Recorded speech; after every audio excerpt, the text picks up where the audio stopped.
কাজী সাহেব, ডিভোর্সের পেপারটা সব ঠিকঠাক আছে। আমি সিগনেচার করে দিছি, দেন ও সিগনেচার করুক। আমি সিগনেচার করতে পারবো না। কেন কেন সিগনেচার করবে না? তুমি তো এটাই চেয়েছিলে, যেন তোমার আর আমার সম্পর্কটা না থাকুক। তুমি তো এটাই চেয়েছিলা যে আমার সাথে যেন তোমার ডিভোর্স হয়। তুমি তো চাইছিলে আমার সংসার করতে না, তাহলে এত নাটক কেন করতেছো? তুমি কি চাইতেছো? তুমি কি আমার জীবনটা একটা নরক বানাতে চাইতেছো?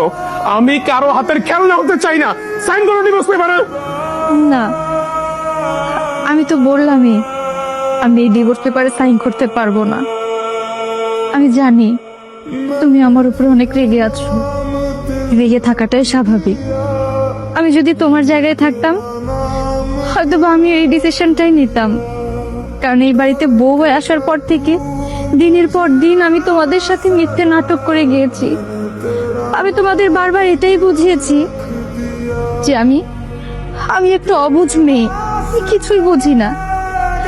তোমাদের ইমোশন নিয়ে আমি সব সময় খেলেছি, কিন্তু তোমরা প্রত্যেকটা মানুষ যে আমাকে এইভাবে ভালোবাসতে দিনের পর দিন আমাকে আপন করে নিয়েছিলে, সেটা না আমি বুঝতে পারিনি। এই যে দাদি, উনি আমাকে অনেক ভালোবাসে। এই বাড়িতে আসার পরে দাদি আমাকে নিজের হাতে তুলে খাইয়ে পর্যন্ত দিয়েছে, আমাকে গোসল করিয়ে দিয়েছে। তুমি যখন আমাকে বকাঝকা করতে, দাদি সবসময় আমার হয়ে তোমাকে কথা শোনাতো। দাদি সবসময় আমাকে বুকে টেনে নিত, বলতো দাদু ভাই ওর মাথা তো একটু বেশি গরম, ও যদি তোকে কথা শোনায় তুই কিছু মনে করিস না, আমি তো তোর পাশে আছি। এই মানুষটার মতো করে না আমাকে কেউ বোঝায়নি। আমাকে দাদি যা বোঝাতো আমি তাই বুঝতাম, কিন্তু ভেতরে ভেতরে আমার মনের ভেতরে শয়তানি কাজ করত। আমি ভাবতাম এরকম একটা মানুষের সাথে আমি কেন সংসার করব? আমার জন্য তো অনেক ভালো ছেলে রিজার্ভ করি আমি, কেন এরকম একটা মোটা ছেলে আমার ভাগ্যে জুটলো? আমি সব সময় না তোমাকে হেল্প করতাম, কিন্তু আমি এটা জানতাম না যে তুমি আমাকে এতটা ভালোবাসো।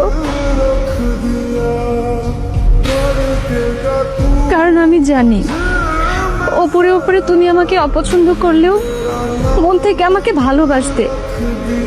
আর আমি না এটাই চাইতাম যে আমি তোমাদের প্রত্যেকটা মানুষকে ডিস্টার্ব করব, তোমাদের সাথে পাগলামি করব, আর যার ফলে তোমরা সবাই মিলে আমাকে এই বাড়ি থেকে বের করে দেবে, তুমি আমাকে ডিভোর্স দিয়ে দিবে। আজকে দেখো ঠিক সেটাই হলো। কিন্তু সত্যি কথা কি জানো, আমি এই বাড়িতে থাকতে থাকতে তোমাদের সাথে চলতে চলতে তোমাদের প্রত্যেকটা মানুষকে আমিও ভালোবেসে ফেলেছি, বিশেষ করে তুমি। আমি না জানতাম না যে তুমি সত্যি আমাকে এতটা ভালোবাসো। সবসময় যখন আমার সাথে মিসবিহেভ করতে আমিও তোমার উপর অনেক বিরক্ত হতাম।